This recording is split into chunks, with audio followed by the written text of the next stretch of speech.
Greg here on the third floor. Welcome to the second part of our Session 1 of Blades in the Dark actual play. Now, if you have not watched the first part of this, you may want to go back and check it out because we're going to drop you right into the middle of the action. Now, Galen is in Oris's study and he's been caught by one of the Hive guards, and he's been snooping around looking for that blackmail information on Lissa. In the kitchen, chaos ensues as the rest of the Umbral Means crew tries to delay more heat reaching Galen. Will they figure out where those materials are hidden? And will the guards figure out what they're trying to do and who these guys really are? Sit back and enjoy. Clearly, I'm here for some work for your boss's real job. And this is not the office you were supposed to bring me to. Okay. So he sees you pull the necklace out, and he goes, "Oh!" Shows you his. We definitely need a roll, though. Yeah, we do. Okay. So I would argue at this point with the bees and putting him off on back foot there. With that bee being that good, he probably considers me a Hive member, which would make this a consort-friendly roll. So you want to use consort. Mm-hmm. All right, you got a critical success. You got a critical success on this necklace. It's the real deal. Like he doesn't even try to look closer. And it gave you the confidence to put on this whole act here. So I'm going to make this controlled. This is a controlled position. And I'm a broken record, but it's another great effect.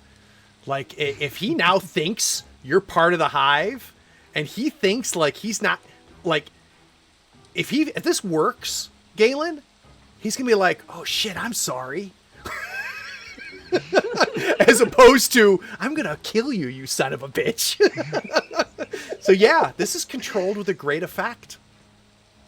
Cool. I'm going to take 2 stress for a third dice on this one, and I would love to hear what your new Devil's Bargain for me is. Oh boy, you like the Devil's Bargain, don't you? So already you know that these 3 goons are going to hate you and are going to hunt you down. That's done, right? That was done and taken care of with the flashback. You want something else on top of this. Well, my thought was, because the way it was portrayed before was if they see me on the street, they will, like, follow me and pound me.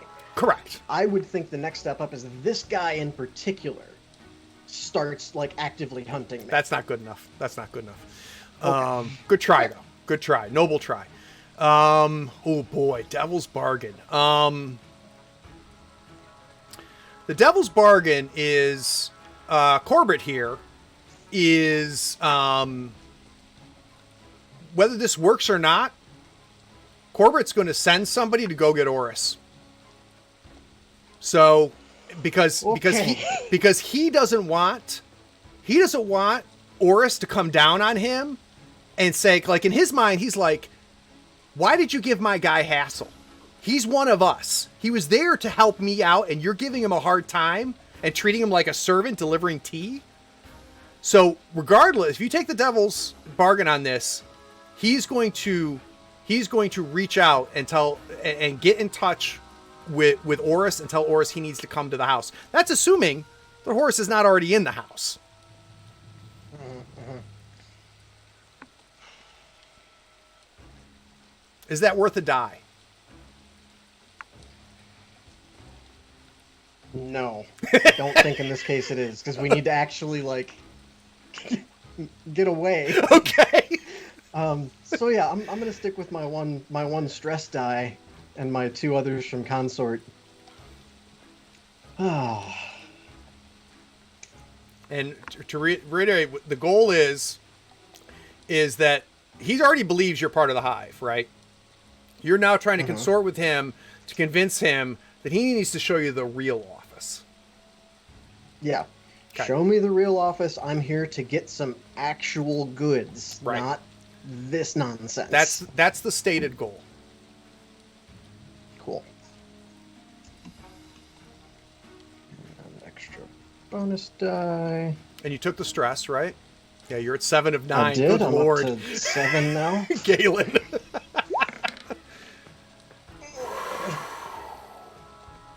4, 3, and a 1. So you succeed with consequences. So he's going to show you the real office. The consequence... I don't want to take away from your success. What is the consequence? The consequence is that he's going to get the other guys to go with him. So it's going to be the 3 of them. And just you that's going to go to this other office. So it's going to be 3 and 1 is going to be the ratio. Because he's scared. He's scared to death that he is pissed off somebody high off in the Hive. And like he's in trouble. And he wants people there, not to he's worried about you. He's just he's trying to cover his ass at this point. Because he's not looking forward to a conversation with Oris coming up. Do you want to resist that consequence? So what you can say is, Craig, I'm resisting. And then tell me what you're going to resist it with, and we'll role play it out.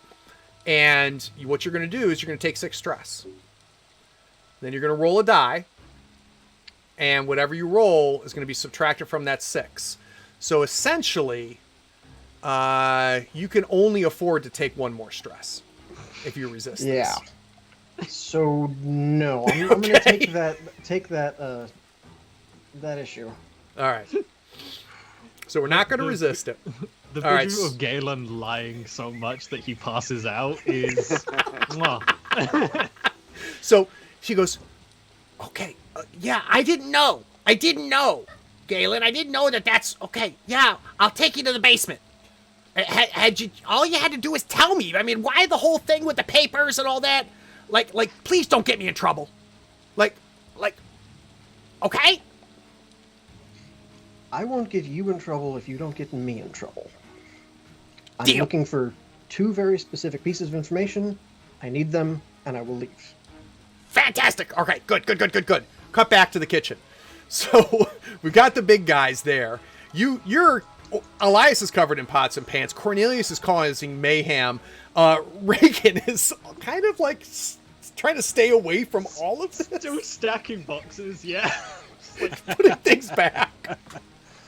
Maybe cleaning off the apron of the older woman because she got stew all over it. And the 2 big guys that are in there goes, "Where's Corbett? Corbett! I'm up here!" Oh, good Lord.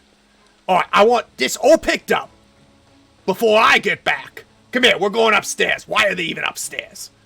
The 2 of them are about to leave. Anything you want to happen before these guys walk out? Maybe. Do we want to stop them, though? That would make sense, right? It does mean something terrible is probably happening, as far as we know.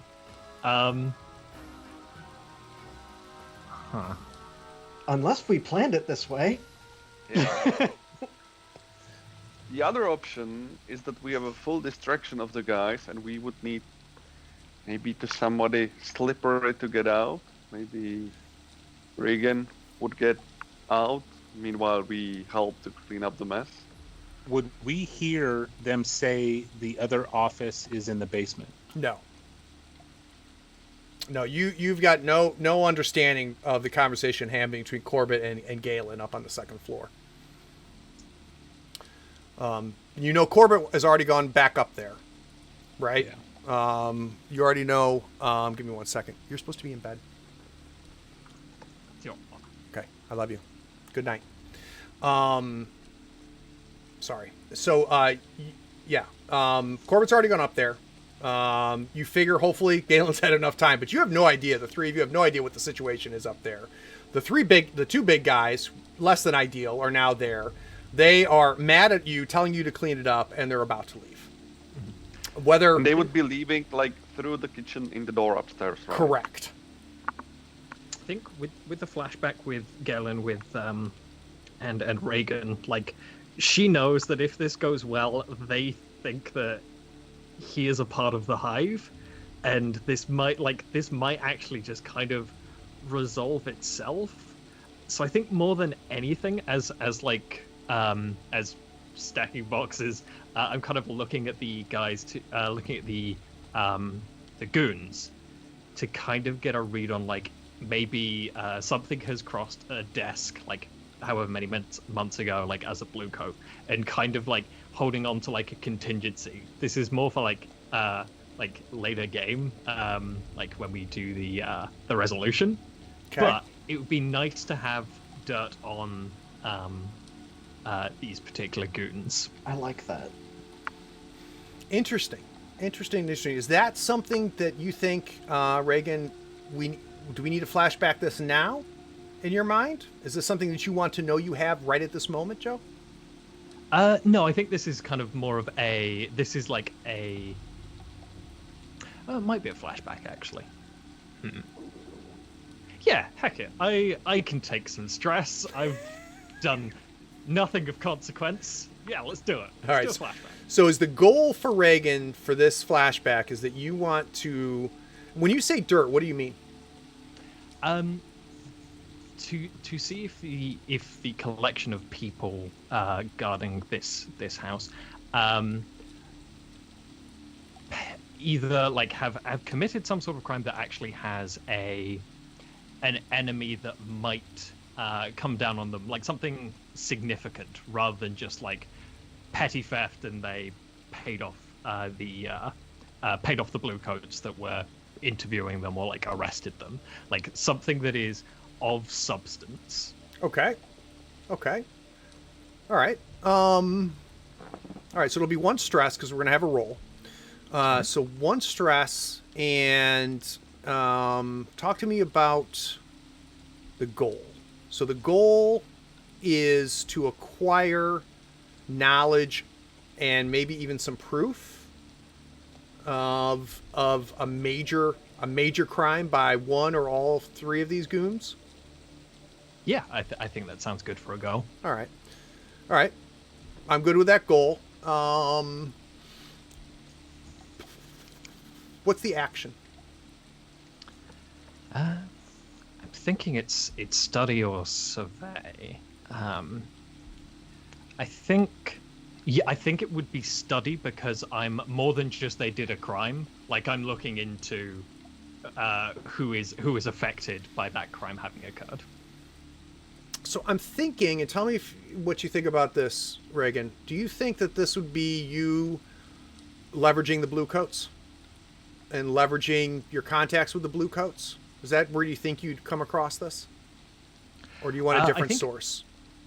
I think with it being a flashback, it would be something that wasn't immediately obvious until I was like close to these people. Like, oh, I recognize them from my time working.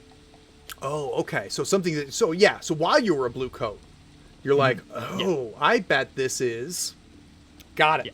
Got it. Okay. So you're not planning ahead. What you're saying is, in the past, I became aware of a big crime that they committed. Mm-hmm.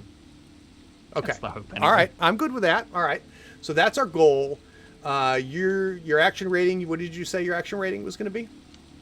Study. Your action is going to be study. What do you have in study? 2. You have 2. Okay. So the position is risky. No, it's controlled. It's controlled. The position is controlled. The effect is standard. I'm good with a controlled standard. Okay. And I'm not going to push myself with this. This is more just gravy than anything. Okay, success with consequences. So you take a look, and it's the big guy, the one that was yelling at you the whole time, Reagan, and you look at him, and you realize, I know who that is. That's Bishop. Oh my God, I can't believe that's Bishop. So Bishop has been feeding information to the crows for years. He has been undermining the Hive for a while now. And the Bluecoats all know it, and they have leveraged that information against Bishop for a while now, right? He's been paying off the blue coats. You've seen Mick Wheatley get some money off of him, and he looks a little bit older and stuff, but it clicks for you while you're in the kitchen. Mm-hmm. Holy shit, that's Bishop. Now, success with consequences. What's the consequence? I have an idea. Oh, I've got an idea. Okay. Bishop recognizes you. Yep. Yep. So you lock eyes, and you give him a knowing look like, oh shit, that's Bishop. He looks at you and remembers paying off Mick Wheatley, and there's being this slender, tall, doesn't look like a blue coat that was with him for a couple months. And he locks that. Do you want to keep this consequence? Like, as cool as that is, I kind of need to feed into the vibe, the descriptor that we have. Yeah, let's do it. Let's just because we haven't done it yet. We haven't done a resist yet. You're about the only person left that's got any stress. So AJO4949 says Joe wants to, but Reagan doesn't. Look, I love juicy character interactions. Reagan would rather just be like, I had a life as a blue coat. I'm doing this now. Yeah. All right, so we're going to resist this. So here's what happens, and we're going to worry about the stress here in a second. So Reagan locks eyes with him, and then all of it flashes through your brain, right? You're like, oh, that's Bishop. Oh my God, that's Bishop. That's Bishop. He's been feeding the crows for like, oh my. And he looks at you, and he gives you a look. And you're like, oh my God, I think he recognizes me. And he looks a little bit closer, and he just goes, no, there's no way. You just see him shake his head like, there's no way that's the same person. There's just no way. All right, so you're going to take 6 stress. Let's do a roll. What are you going to resist this with? So I believe because it was an insight that got me here, I believe I used the same. Oh God, what's the even Attribute. So it would be insight. All right, so I'm going to quickly bring up your character sheet so the people watching can kind of learn a little bit. So if we go over here to Reagan's sheet, he was using study here to remember that. Now, what's cool here is he's going to resist with insight. So, in my mind, I know you know me, kind of like this, and then I think Reagan kind of makes sure she doesn't stand like a blue coat and kind of turns her face a little bit, and goes back into the workman persona she's created for herself. Exactly. So what Joe is able to do is use one die for each dot on the left-hand side. So one thing that I really like about, and this is, boy, I've said this a few times now, what I like about Blades in the Dark is all of the characters are pushed to not over-specialize. Getting a dot in anything is not easy to do, and for you to be able to resist, and resisting's a big deal in this game, you also want to be able to have one in everything. So he's going to get 2 dice to resist, and we're going to take the highest, and he's going to subtract that from his 6 stress. Hopefully we don't beef it. No stress. Wow. Wow. That's a resist with no stress. So why how could this not stress out Reagan? That is excellent. I think it's because the presentation, like in those kind of later months, that he would have seen her around with Mick Wheatley. Right. She had already, she was already checked out. Like, she wasn't going to be serving the blue coats for much longer. So the idea of her being in the background, she is just not looking, she's not engaged in the whatever deal is going on. She is just kind of in the background, and despite her being a very tall white-haired lady, somehow that just kind of blends into the kind of disinterested stand by. I'm good with it. I'm good. Well done. Well done. So that is no stress for that nice reaction. So he does not recognize you. And you remember who Bishop is. Elias and Talos. Guys are leaving. Are we letting them leave? Reagan, are you doing anything with this information that you have remembered? Do you need a minute? Should I cut to the office? I'm going to say not yet. I'm going to hold on to that. All right, so Elias is there, all these pots and pans on him, and I'm going to further tangle myself in this rack that's on me to make it harder for me to get out, screaming, "Help, help, get me out of this freaking thing. You're the one with water on the ground that caused this whole issue for me to slip and bust my ass on this ground. Get over here and help me out." And I'm screaming at the top of my lungs with confidence, with vigor, with anger, because in my mind, it's his fault that this happened. Okay, all right.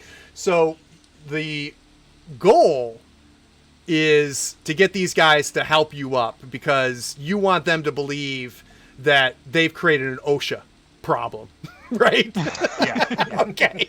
Okay. So that's the goal. Okay. What's the action? The action is going to be, I'm thinking possibly. Oh no, I don't know if finesse would really work. It's precision to act as if. Well, let's be clear. You can use any action, but depending on which action you use is going to determine what your position and effect are. So if you chose finesse, I would probably say this is a risky roll with no effect, which means you don't want to roll it. Gotcha. Yeah, for sure.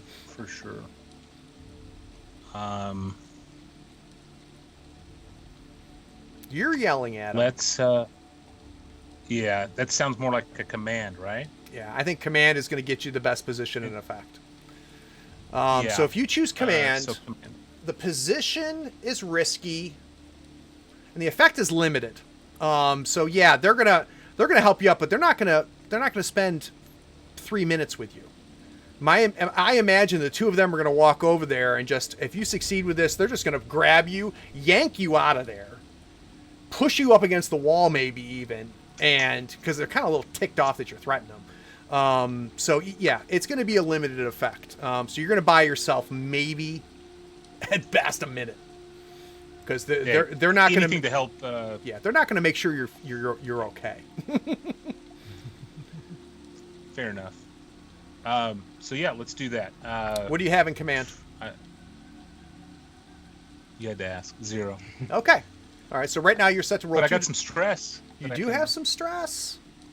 Is it worth the extra 60 seconds? Stress. Okay. You're going to push why not? yourself. All right. I'm not going to do devil's deal, though. Okay. All right. So that's going to give you all one. right, What you're going to do, Nick, is you're still going to choose command, and you're going to add a die, which is going to end up being just one die that you're going to roll. Okay. So this it was risky. Risky with a limited effect. With 1 bonus die. All right, let's do it.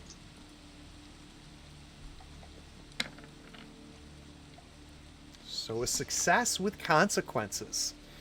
That's good. That's good. So they are definitely going to... Let's see. All right, here's what's going to happen. They are going to help you up. So both of them are going to come over. One's going to grab one of your arms. The other one's going to grab another arm. They're going to yank you up, not gentle. They're going to yank you up out of there. And I'm actually going to have you take a harm for this. So I think the harm is going to be, if you're right-handed, it's going to be like a bruised, sore arm. Your off arm. Yes. It's going to be a level 1 harm is going to be your consequence. Now, just like Joe, you can resist this. And I'm going to bring up your Okay. sheet and just walk people while you think about that, because that's one to think about, right? Yeah. So just to give So I have everybody 4 who's trauma watching, left. and is you've got 3 levels of harm, and we're going to give him a level 1 harm, which is going to be sore. Let's make you right-handed. It's going to be a sore left arm. Okay, and that's going to fill in this one spot. If he gets another one, it fills in the next spot. If he were to get another harm, a level 1 harm, it would be upgraded to a level 2. If he ends up filling all 5 of these boxes, no Mas Elias. So do you want to take sore Started sore with a left arm? Sore left arm. All right, he's going to take Yeah, I'm it. gonna try to resist it. Why not? I'm gonna try to Then take it resist out of Let's there. do it. It's done. It's gone. You resisted it. Oh. Yeah. You remember, the Let's resist it. roll is not to whether you resist it or not. You just tell me you're resisting it, and it's done. But now you got to take the stress for it. So what are you going to resist it with? You got to convince me. It's either insight, prowess, or resolve. I think it has Probably to be prowess. prowess. Yeah, that's where I'm. Because this is. I think it's going to be physically resisting, right? It's not going to be willpower that's going to stop the soreness. I don't think. I don't think you can outsmart it with insight. So I agree. So you're going to resist with 2 dice. Yep. All right. So how do I do that? How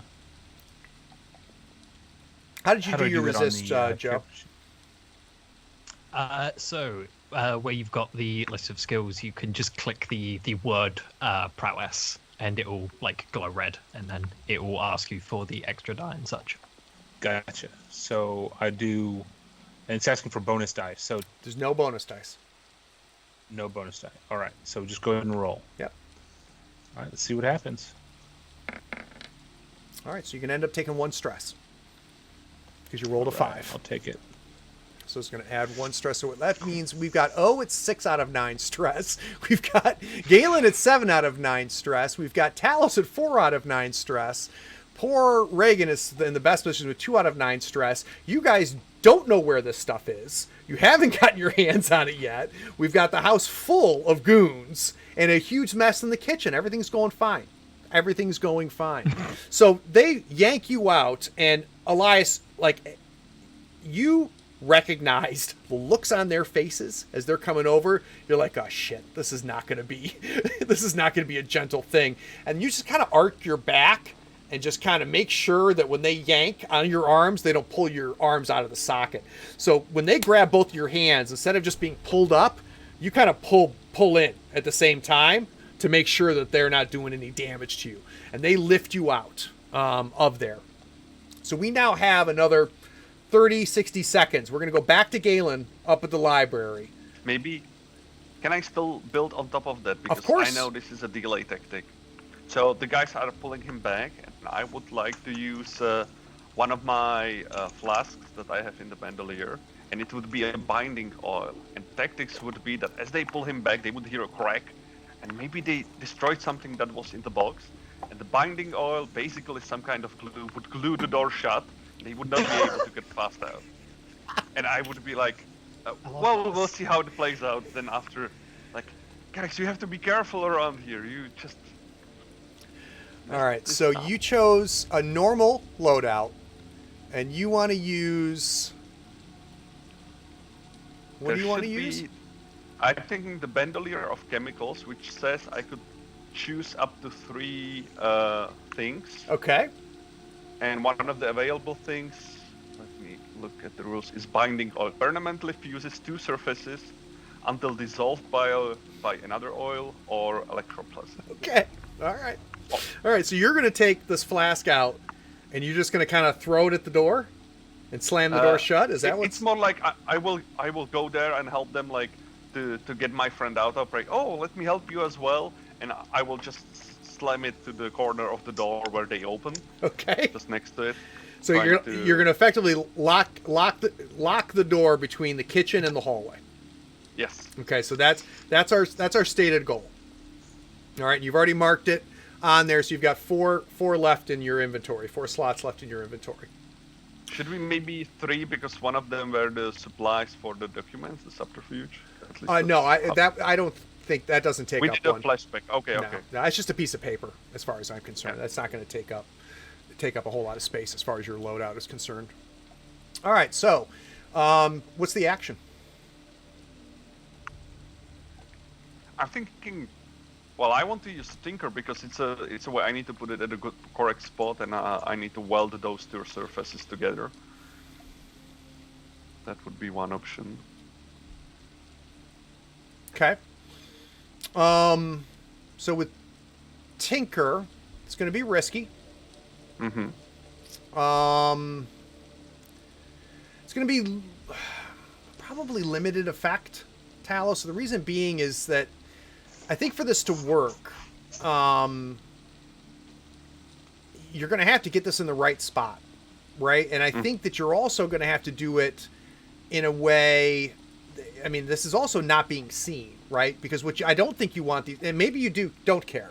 Maybe you don't care if you see these guys, see you pull out a vial and glue the door shut.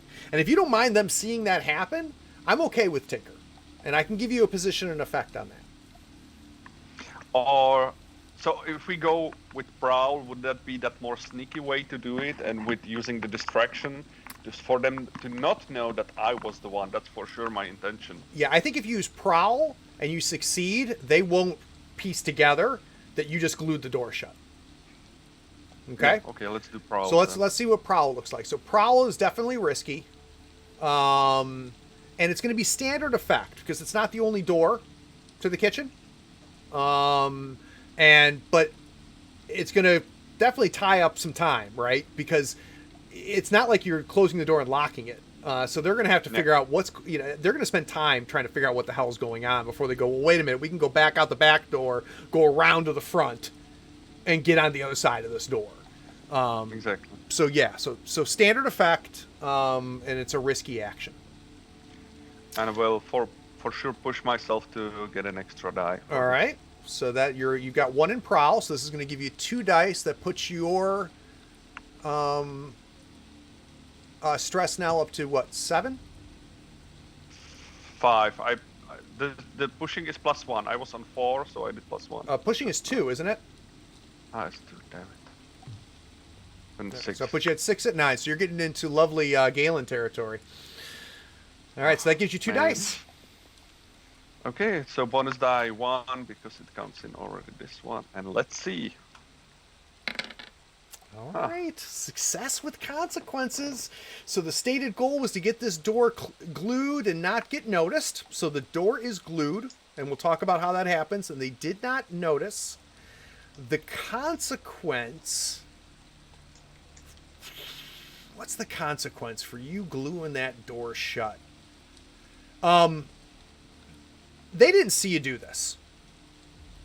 But you definitely have raised the temperature. Right? So up to this point, these guys have been annoyed. Right? They've been annoyed because they were out there smoking cigarettes, standing outside in front of this thing, relaxing. You guys show up, and it's like, shit, put out their cigarettes. They talk to you. They find out this unscheduled delivery. They're just freaking annoyed. There's this huge clamor in there. They run in there. The guy that's supposed to be watching you is not freaking standing there. And, they've got Doofus there on the thing, and they've got you, knocking shit over and stuff. They've been annoyed. But when they realize that this door is closed and glued, then they're going to be angry. So the consequence is that they're no longer patient with you. They're no longer just annoyed with you. They're pissed. They don't necessarily think this is your fault. Like you purposely glued this thing shut. You got away with that. But they know all of this is because you assholes showed up. What happens when my stress goes too far? Asking the important questions. So if you reach the stress level, you're taken out, right? So you're literally going to pass out. You'll end up, at the end of the session, taking a trauma. And then we clear out your stress. I guess they're pissed then. Okay. So you want to stay in the game, huh? Yeah. All right. So how does Talus do this? So they're pulling up Elias, who's just playing the prank at this point. It's just the clumsy idiot. You've created all of this chaos. You realize this is not going to last long. You reach to your belt. You pull out your little glue bomb, and what do? So basically, I stick the glue bomb into the corner with the sound, and as they pull him out, they go back a little bit, and then there I'm standing, obviously. So they push me in the corner, I fall on the ground, and I conveniently throw with my handbag right in the corner of the door, gluing them shut. Okay, great. So they yank up Elias, they knock you back, boom, they go there, they pull you up, and Elias, they kind of shove you a little bit, and the big guy goes, walks over, it's like the door is closed, so he pauses for a half second because the door was open a second ago. But all kinds of stuff's been going on. And he pulls on the door, and he's like, what the hell? And he looks, and there's no lock. There's no thing to latch. You don't lock the kitchen. And he's like, oh, go. And you see him starting to get red. And he turns to this is Bishop. Bishop turns to the other guy, and he goes, Jimmy, come on, help me with this. Jimmy's over there, and him, and the two of them are yanking on it, and their faces are getting redder and redder and redder. We're going to cut back up to the office. Galen has shown this here. Idea that, like, Galen's doing all these really cool, like, sneak in, like, faking this dude out. We're in the kitchen, bumblefuck. So the score goes from, like, yakety sax, like, intense, intrigue, heist music, back to yakety sax. So we're back up into the office. You have shown this thing. Corbin is nervous. He's like, okay, I'll take you to the office, but we gotta get the rest of the guys. I'm not even allowed in this part of the house. So come here. I'll tell him who you are. All right, follow me. So he takes you down the steps, comes to and there's this boom, the door of the kitchen, and you're looking at the kitchen's closed, and you can see the door just shaking in the frame, and like the frame is like shaking. And Galen's like, what the hell is going? Corbin walks up and he goes, guys, I need to talk to you. And Bishop's on the other side going, why aren't you in here with them? Help me with the door. Oh, okay, I'll help you with the door. And Galen, he starts running to help with the door. I grab him and I grab him and basically go, it clearly sounds like your compatriots need your assistance. I'm supposed to be here. Just point me to where the office is. Okay. It'll be your and my little secret. I will make sure that your name never comes up in my report. Okay, all right. We'll need a roll, but you're going to be in a good position. So what's the roll? That's got to be a consort. Like he's my buddy. He's all kinds of concerned right now. I'm basically coming down to his level from my high and mighty. Oh yes, I am the posh Hive man. Okay. I'm coming down, going. It's okay. Just you know what you need to do. I know what I need to do. So you're coming at this as his buddy, right? As his friend, and you're doing him as a favor. And hey, we, you and me, buddy. We're all right. I'm okay with that. I'm all right with consort. So your position is. I'm going to give you controlled for this. Okay. And this is an extension of that damn critical on the necklace. Like this guy believes you are not only in the Hive, but obviously, well up in the Hive. So it's going to be controlled, and the effect's going to be limited. Because I think that once he finally gets to the door, and figures out that he's not the third person's not going to help this situation. It's not going to buy you a bunch of time, but he's going to point you to where the real office is. Excellent. All right. No bonus dice because I have only 2 stress left. Okay. So let's throw. Whoa. That just showed me like 5 dice on my end. I don't know why. That was a lot of dice. But we're looking here and we can see the consort roll in the in the roller. You actually only rolled a 3 and a 4. take that 4. Yeah. So we'll take the roll. So this is going to be a success. So he's going to show you where this is. We already said that it was limited effect, but it was controlled. So it's going to be a minor consequence. The minor consequence is we're going to start a clock.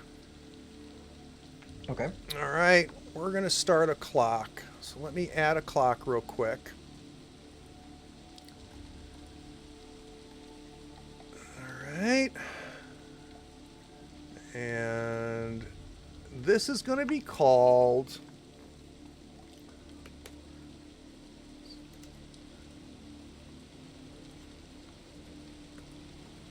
Corbin's Gullible. All right, and this is basically how long is Corbin gonna believe your baloney? And we're gonna go ahead, and it's only because it was a control position. We're going to only add 1. All right, one to the slice. Now you can resist it. To be clear, when this runs out, we're doomed, or at least. When this runs out, Corbin does not. If Corbin's just like, wait, this guy is not acting like the Hive. This is all of this. None of this is making sense. And actually, Corbin's not the sharpest knife in the drawer because he's like lower. He's like the lower of these 3 goons, and none of these goons, even Bishop. Reagan knows Bishop's an idiot.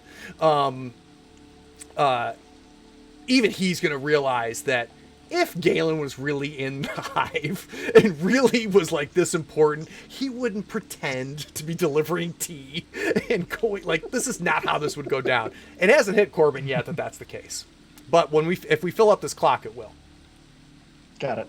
All right. Do you want to resist this or no? Okay. No, I do not trust myself to roll a 5 or above on a couple dice. Okay. When it matters. Okay. So he opens the door for you, and it's a basement, and he points you down there, and he goes, "It's down there, and tell Finnegan who you are." And he runs to help with the door. Got it. Okay, I'm going to go down there. And all right, keep going. What do I see? Okay, so you head down the steps, and like when he said the basement, in your mind it was going to be a flight of stairs, and it was going to be a basement. Well, you go down the flight of stairs, and there's a door, and you open up the door, and it's another flight of stairs. So you go down that flight of stairs, and there's another landing, but there's no door there, but there's another flight of stairs.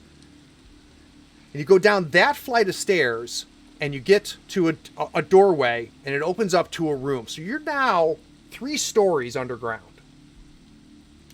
And there's a room. Probably underwater level. Yeah, there's a room, and there's 2 gentlemen standing in front of a door to this basement. Now, like your first thing, like here's like the thought process in Galen's head, right? He goes, this is weird. Going to step. Gets to the bottom thing, sees 2 people there. He mentioned Finnegan, so you're kind of anticipating somebody. And you're like, if these guys are guards, then it's probably going to look like, the big doofuses that have been up here up to this point. They're not. They're both very tall. Like 6'8" tall. Not like, oh, that's a tall guy. Like, oh my God, he plays basketball tall. But neither of them weigh more than 120 pounds. So they're gaunt. They're very, very thin. As best as you can tell, more than likely, they probably are Takarian. Right? So they're from Tychros, which means they're weird. Right? So, like, people rumor that people from Tychro are half demons, so on and so forth. But these guys have some very odd features. So they're gaunt, thin, like 6'8", each of them, dressed in suits that have obviously been tailored for them. You notice they've both got very long black nails. And they were talking as you turned the corner, and you saw that they have long black teeth. Cut to the kitchen. Corbin, pull on it. I'm trying. You sons, oh my God.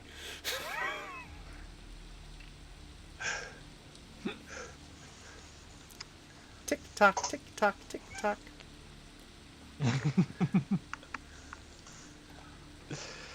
All right. Elias he gets up. He's shaking the dust off and looking and seeing this door, and they're struggling on this door.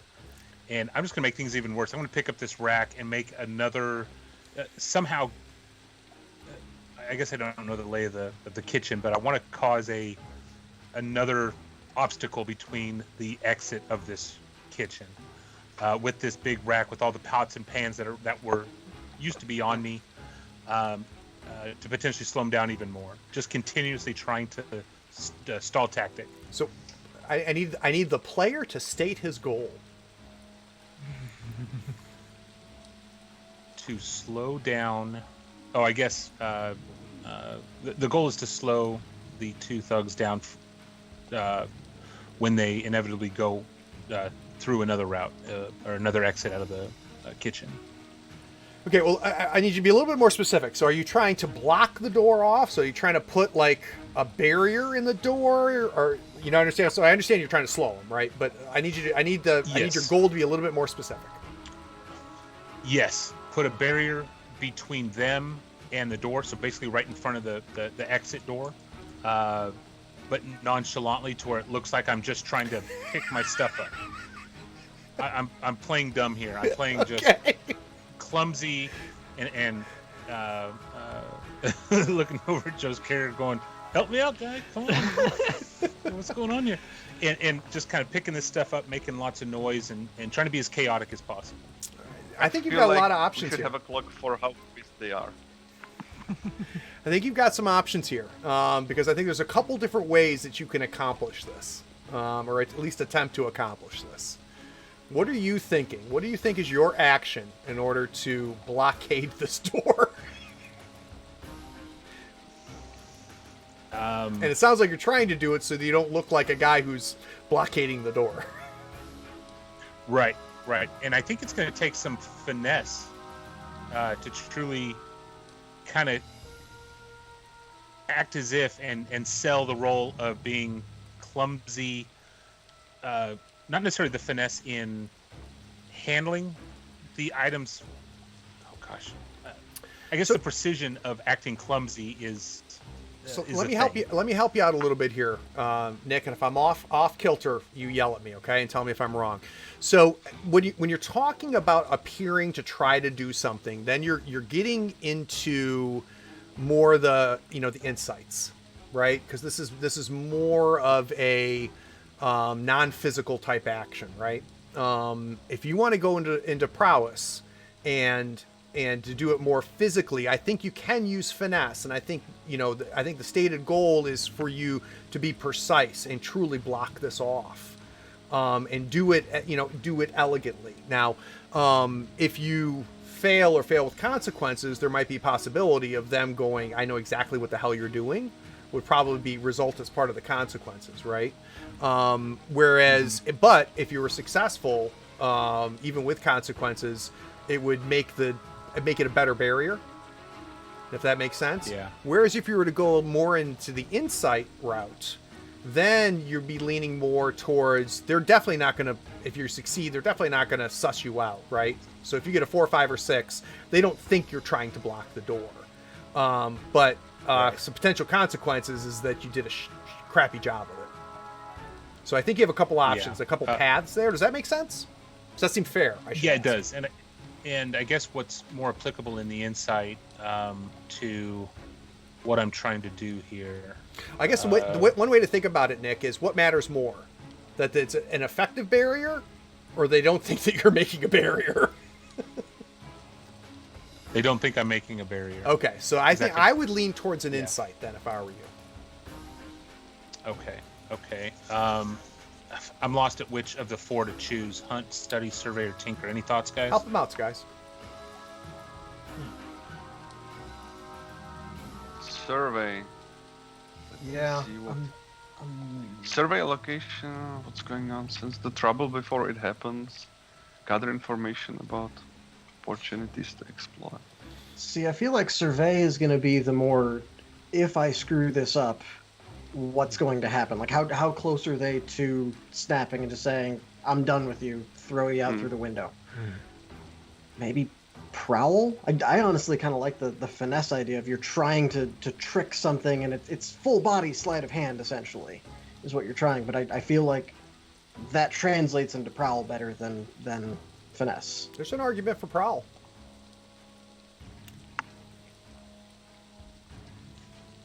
Joe, you're the expert. You are the blades. You are the blades in the dark guru. You have played this so many times that we are just peasants playing your silly little games.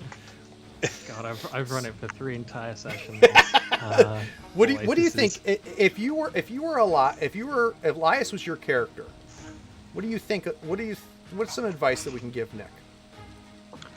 I think for being a hound, there is an element of using an environment to make something.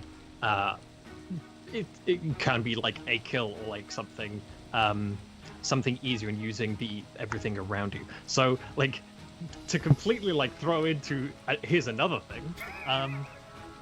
Hunt also has like some interesting play here of almost like in a weird way using the equipment within this kitchen to lay sort of like traps.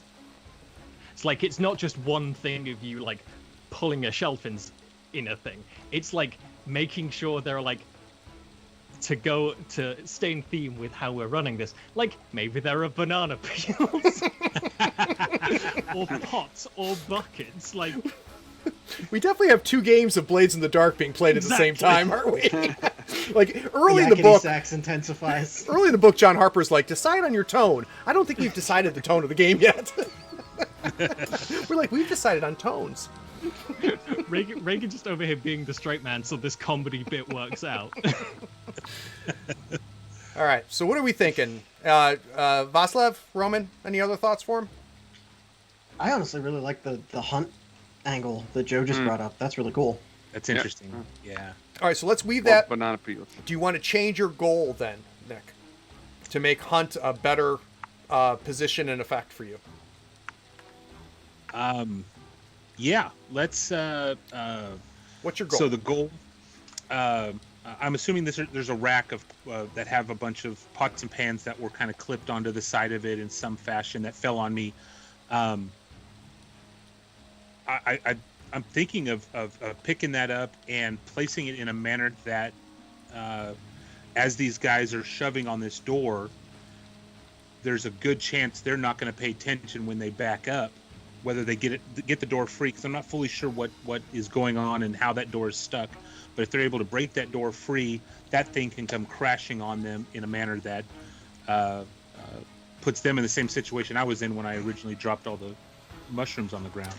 All right, so I'm gonna restate this, and you tell me if I've captured it, Nick. Your goal is they can open the door, but when they do, they are not walking through it immediately. They are going to be entangled, and they're going to have consequences. Yes. That's okay. Definitely. The all goal. right. So we're gonna say we're gonna go with hunt. Your position. All right. At this point, they're so mad. This little charade that's been happening, this Keystone Cops that has been happening, is reaching. It's reaching the end, right? The movie's already too long, and I think this is a desperate action at this point. I really do. For them to not figure out. They're already kind of wondering what the hell's going on. They're already pretty suspicious. They already are mad at you guys. For you to be able to hunt through and build a scenario where they open that door and they're in trouble, I think that's desperate. I think this is a desperate hunt. I think the effect is great though. because this is what you do, Hound. You lay traps. Like, this is your wheelhouse. So if this happens, the effect is going to be great, but it's desperate. So I hope you get a 6. Right. I would like to throw in an assist. Yeah, I was gonna say, Okay. can I look over and say, hey? As these guys are like trying to bash this door down, and then like the wheels turn of like, oh, we could just go around. Like Reagan is gonna come in and like kind of help to like provide. Oh, hey, there's another person behind this that might make this action actually work. Okay. Okay. All 6'2" of her and very slender. You're going to go over and help with the door and give them this false confidence that for some reason, this person who weighs less than their left arm is going to be, that's going to push it over the edge, right? Okay, I'm good with that. I'm good with that assist. So take the stress for me. That's going to that's going to get O an extra die. So O, what do you have in Hunt? I have 2. All right, so you're going to add a die. Do you want to push yourself? No, I'm at 6 out of 9. Okay, all right. I'd like to see O last a little longer than one session. All right, so we good? Yeah, 1 bonus die? yeah.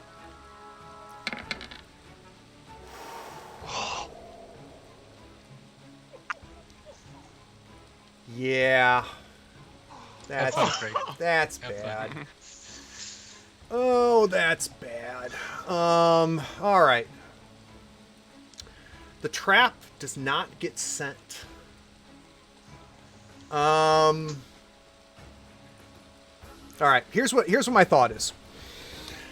So, Reagan runs up there and kind of being awkward about it and kind of muscling her little frame through and getting between them like she's gonna make a difference. It's going just like, come on, right? Now that alone is telling them that this whole thing smells, right? And even though Bishop didn't recognize you, Reagan, Bishop is like, why would she be delivering things?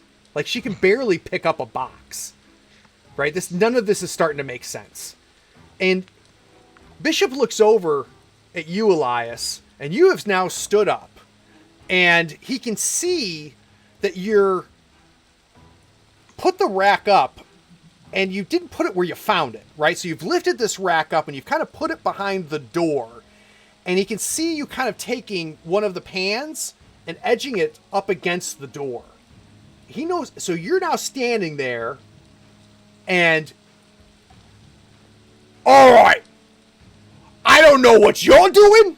I don't know what she's doing. And he grabs Reagan by the back of her, like the back of her shirt. And he's now picked Reagan up. And I don't know what you're doing, but I know none of yous are here delivering. So you better explain to me what's going on. Our employer is currently conducting business, and we all know, and I'm looking at not Bishop, that a certain someone has been selling secrets. As much as it pains me to say this, we are providing enough time to allow this person to conclude their business without this one being aware of it.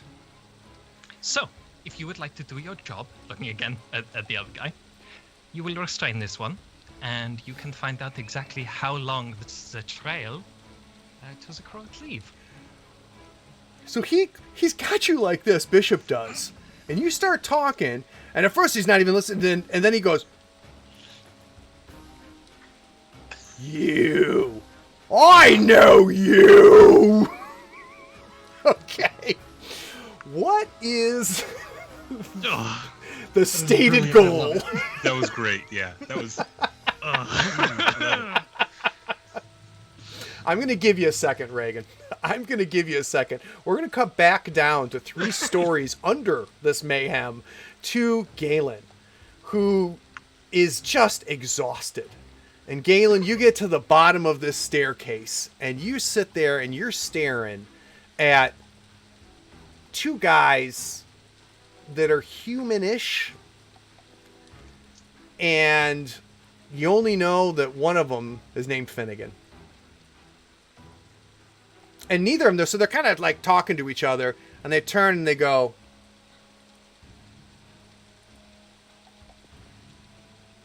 when they do that, keeping up the posh appearance, and I would maybe look a little like, oh, interesting. Not like, oh my god, where'd you guys come from? But, you are a quaint novelty. Excellent. And I would go, there is some trouble upstairs, but, Mr. Corvin, I believe it was, he directed me down here to retrieve a few things, that I am getting for business. From the real office, if you will. I'm supposed to speak to Mr. Finnegan. I am Finnegan. The guy on the right. Excellent.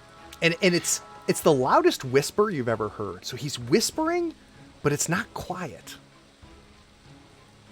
Very, very nails on a chalkboard. No, it's just a whisper. It's just a whisper, but it's loud.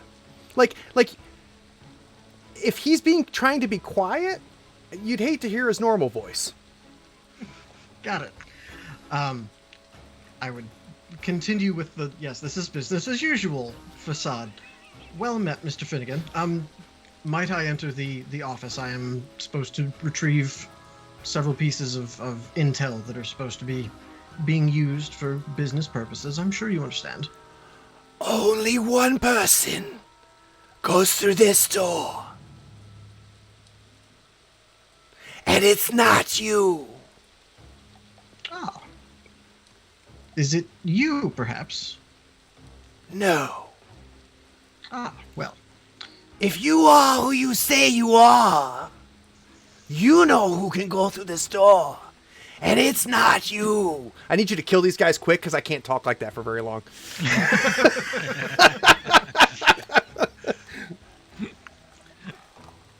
Okay. Well, excellent. I was hoping I could save us all a bit of time. I know this is a bit of an odd time schedule in this particular job, but it was supposed to happen tomorrow. I've heard from the home office that it's the higher-ups, I should say. It's being moved to today. They needed the information. I realized that Mr. Oris is away at the moment, or unavailable, but so I don't know if this is something you can waive just this once, or if we should talk to the queen bees, if you will, and let them know that the timetable will need to be adjusted yet again. Like I am just laying it on as thick as I can. I've fully established this Hive character in my hand, and I'm just like, guys, I'm just trying to do my job. Can we cut through the red tape, please? So we might need a roll. But one little detail that I should have made a little bit clear, and it's not going to change anything, but I think it's important because you showed the necklace, right? He didn't. Mm-hmm. Finnegan wasn't fazed by it, right? Okay. It's almost like the fact that you made it here means, yes, asshole, you don't have to show me your necklace. You wouldn't be down here, right? So that's something, just so you know, like it's not like this convinced him that you're supposed to be here. You being here convinced him you're supposed to be here. And you can recognize that immediately. Does that make sense? Mm-hmm. All right, so what's the stated goal, my friend?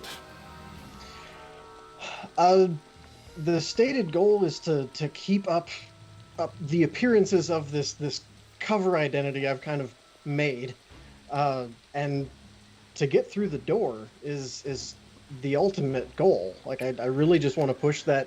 Well, yes, I realize only he can go through his own office door. I guess the reason I told you that, I'm Roman, just the messenger. The reason I told you that, Roman, is the first goal is done. He thinks that you're Hive, or you wouldn't be down here. Like some Yoko wouldn't make it down here. So you don't need to convince him that you're Hive.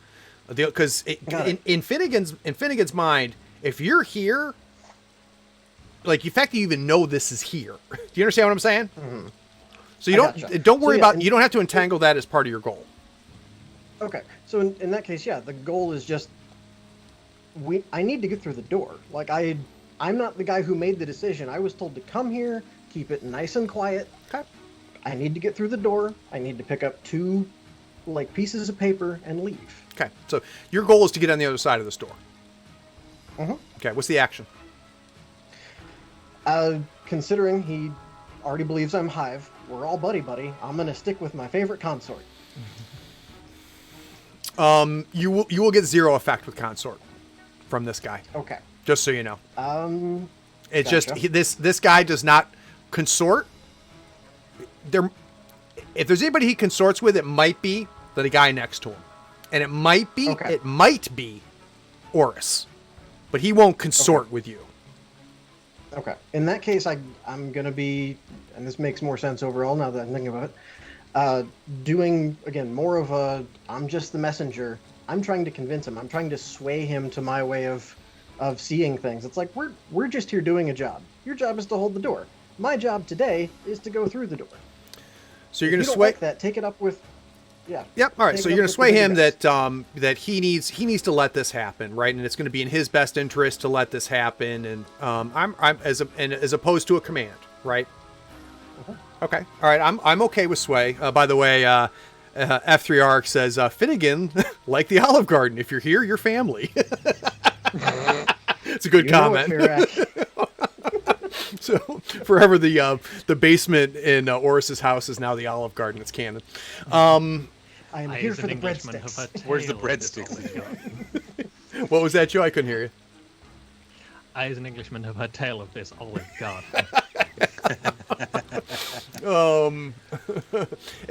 Eventually. What devil's bargain you got for me there? Well, hold on a second. First, let's just say that when Voslev and Joe finally make it over here, we're not taking you to the Olive Garden. You don't go across the ocean to go to the Olive Garden. So you want a devil's bargain here, huh? Well, I'm interested in shopping around to see what you have for me because I've spent a lot I'm of gonna have to start stress so far, and I'd charging like you it guys to pay stress off. for making me think about these frickin' things. All right, so, well, first of all, let's talk about position and effect, right? So it's definitely a desperate position. There's no question about that. The effect is great, though. I mean, like, this is, like, once again, Galen, this is it, right? It seems like everything you do is like, either this is going to work or we're going to roll up new characters. So the effect is great. But it is desperate. So Devil's Bargain.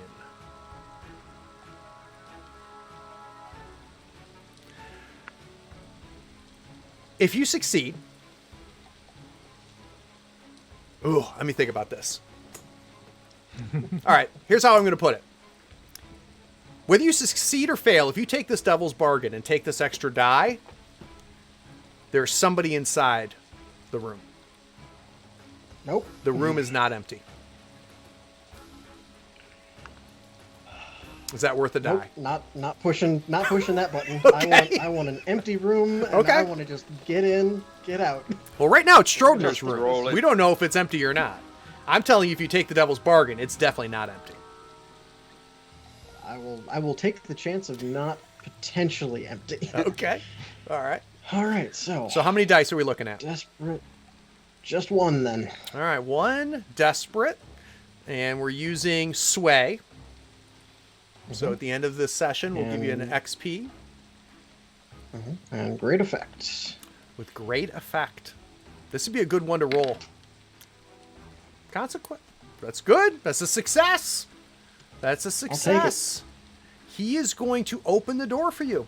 You are going to get your goal. Your goal is to get on the other side of this door.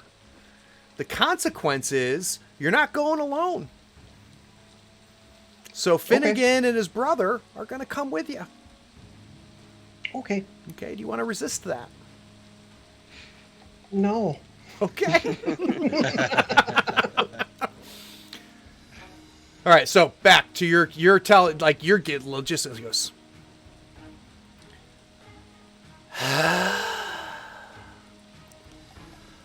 You're not gonna go in there by yourself. We're gonna open the door. You go in and get what you need to get. You know what to be careful of. And we're gonna stand here because we're not going in there. and we're gonna watch ya. So he opens the door. Finnegan does. And his brother is standing right next to him. And it is pitch black on the other side of that door. Go on! The black teeth are really unsettling. And they're not fangs. Right? They're like normal teeth. Square at the bottom. But they're effing long. Like, here's their gums, and it's just a mouthful of black teeth. And not because they didn't take care of them. It's like black ivory. It's really, really freaking disturbing. Ooh. And they need a sandwich. Hey. Someone needs to get these Finnegan a sandwich. Because he looks hungry. Take a rosy of fun.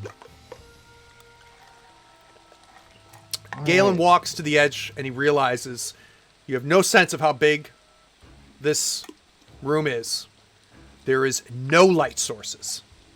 Oddly, even the small electroplasmic lamp that they have in the room, this antechamber room that you're in, that light's not even making it into the room. And the camera is just there with Galen's face, and initially the door opened, he's like, whew. And everybody in the audience is like, jeez, he keeps getting away with this. And the door opens, and everybody's like, ooh. And we cut back to the kitchen. Bishop's got Reagan by the back of her neck. He's looking at her, and he goes, I know who you are. Don't you listen to a word she says. And he's pointing to the other guy. Should I take it, or do you have some idea, Joe? I don't want to take your spot. I just kind of look at him like very unimpressed. Like, you're not the biggest man to try and shake me down. Look over to his friend and say, you can believe me or not, that does not change the facts. So one little detail. So one little detail. Elias is over there in the corner getting cold busted, setting a trap on the door. And through all of this, the two women have been trying to like kind of clean up. And they hear Bishop, and they like the temperature in the room changed a little bit. And the older woman grabs the younger woman, and they just kind of go, just go backwards and like disappear into a corner. Go ahead, Václav.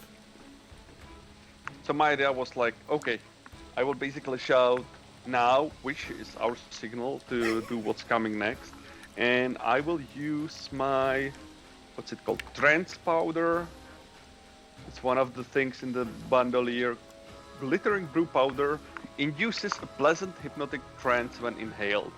Basically, I will blow this powder in their face, and my goal is to, could I say, drug them so they will stop knowing what's happening and they will be off for a while. So it's kind of like putting them out, basically.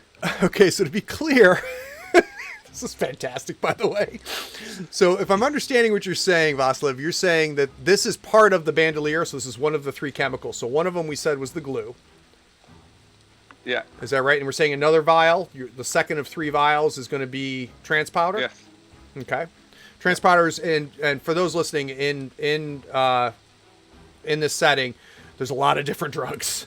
And trance powder is one of these drugs, and it's typically snorted or inhaled. And what it does is it puts people into kind of this trance state. It completely incapacitates them, and they go through this fantastic high. Like the greatest dream sequence Beatles Yellow Submarine that you've ever seen. But anybody watching him just sees him go and, slough off into the corner. All right. So our stated goal is to get them to inhale the powder? What's the goal? Yeah, because they would be off, so basically it would take them off the action for a good enough time. Well, that's the effect. You're talking about the effect, Václav. I need to know what the goal is. So the goal is to take them out of action with this.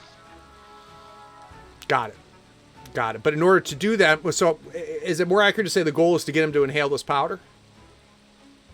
Yes. Does that make sense? Like the difference between, Yes. because the Yeah, effect yeah. I think is it takes them out, but the goal is Got that it. you need to get them to inhale this powder, right? Okay. Got it. So that's the stated goal. You need them to. All right. So what action are we going to get them to inhale this powder I with? was thinking to use Rec. No, it's now we stop time with doing the fun around. Now we basically mess all this up to set it up for the moment where I'm in the position to. Maybe it's it's a small pouch that I throw, and as it untangles, the powder gets in their face, and they just get big dose of it to inhale. So if you're going to throw it, I see that more as a finesse. If you want to shove it into their faces, I could see that as a wreck. Yes, that was the idea. Right. I was So, using so if it's just like I'm going to go from across the room Yeah. and kind of ninja smoke them, that's a little bit more finesse. If Cornelius is going to walk over there with this pouch and just go right into their face and just kind of right into their, that's a wreck. I have the handful and just like right next to them. So using a Rec. All right. I will let you use wreck for that. So, it's possible this is the most desperate roll we've seen yet. Because, I mean, the smaller of the two of them easily has 70 pounds on you. Right? I mean, considerably larger than Cornelius. And he's the smaller of the two of them. So this is a desperate roll. It's a great effect, though. Oh my God, this is a great effect. Like, it's like the end of the scene, right? The two guys, you've got the other guy is glued off on the other side of the door. Dopey Corbett is on the other side of the door, being an idiot. If you can take these two guys out, that's huge. Okay, that's a thing. So I will push it for 2. So I'm like one last left. Oh God. I'm like, Okay, so that gives you an extra die. Jeez. So that's 2 dice. That's desperate. I Great have an idea effect. for Whoop, whoop, whoop, an whoop. assist. Reagan wants to assist. How is Reagan going to assist this situation? I'm gonna say a name that holds enough weight, like within the blue coats, where the smaller guy who isn't bishop might like take an intake breath of just like, oh, and the other guy is like, I told you to shut up, like that split moment of like, ideal.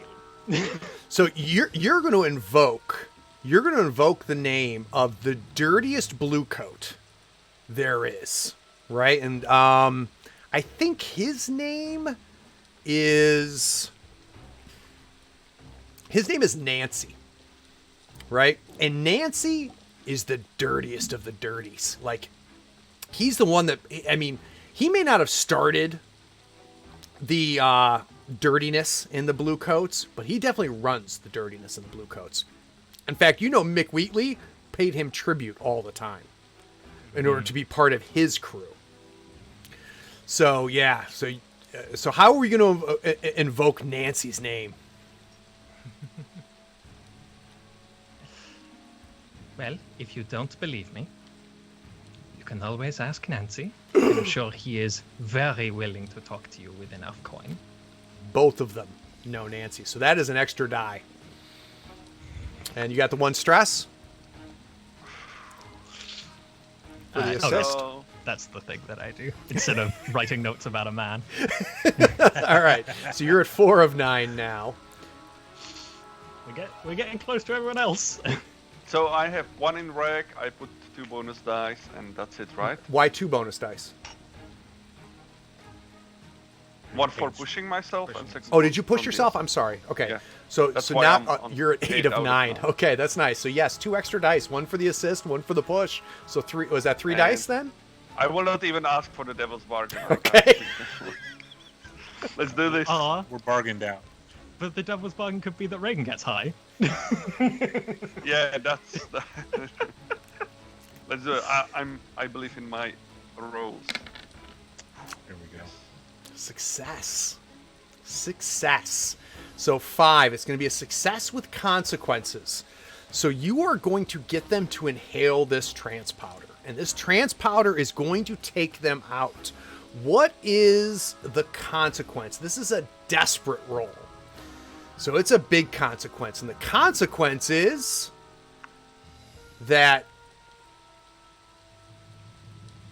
Bishop, at that moment, Bishop, like half a second before this happens, he looks down and he sees you like physically, you have completely changed, Cornelius. Up to this point, you have been kind of bumbling, you know, like not imposing, and all of a sudden it is like, boom, you are a threat.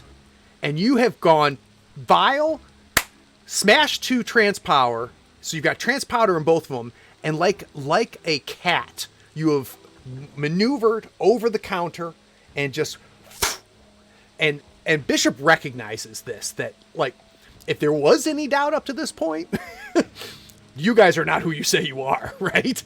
And he sees, and right before the powder hits him, the consequence is he's going to yell to Corbin to call Oris. So he's gonna yell as you get this in the thing. He's gonna go, "Get Oris!" to Corbin.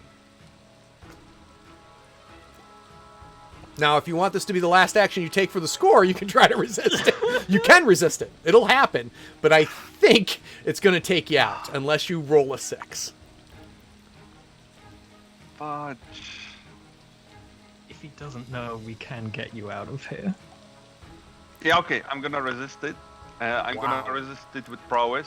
I will see that he tries to do one last shout, and I will just choke hold him under the neck to prevent him from doing that. So here's what happens before you roll. Here's what happens is you leap across like a cat, and you got the powder in there. He goes, and your hand just like you shove it up there, and you just the powder both in their noses, and he's inhaling to yell at Corbin. It goes right up his nose. And you, the force, like the finesse and force, you're not this strong.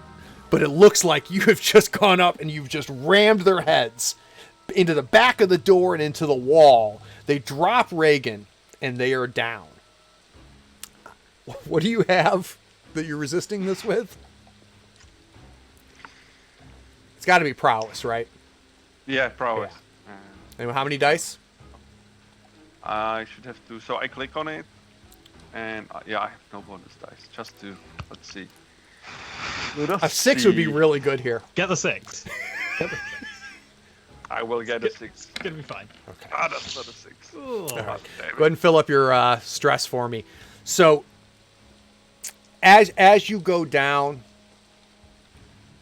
the trail of the powder comes up and it hits you, and you take it into, and you don't. You've never done trance powder before, and you get some, and you're like, son of a. Now, we could spend the next hour telling you because this is going to be awesome. Like, there's a good chance you might do trance again because this is phenomenal. But we're not going to go in there. All we see is Talus is out. But so are the 2 big guys. So Reagan, in the immediate aftermath, just says out loud more to Corbin. Oh, good, you did your job and took out the rat. So, good. Oh no, you've fallen over as well. Start teaching Talus. Talus is knocked out high as a kite on the floor. What is Elias doing? Oh, sorry, I need a quick break. Be right back. Yeah. Let's take a break. Let's take a quick 5 minutes. 5 minutes? Yep, we'll be back in 5. Wow. I think Cornelius Talos may have just saved this entire score. What is this crew going to do now that they're down a man? Are they going to be able to finish the job? Be sure to check out the 3rd part of this session to see whether the Umbral Means actually is successful in completing their first score. Thanks for watching.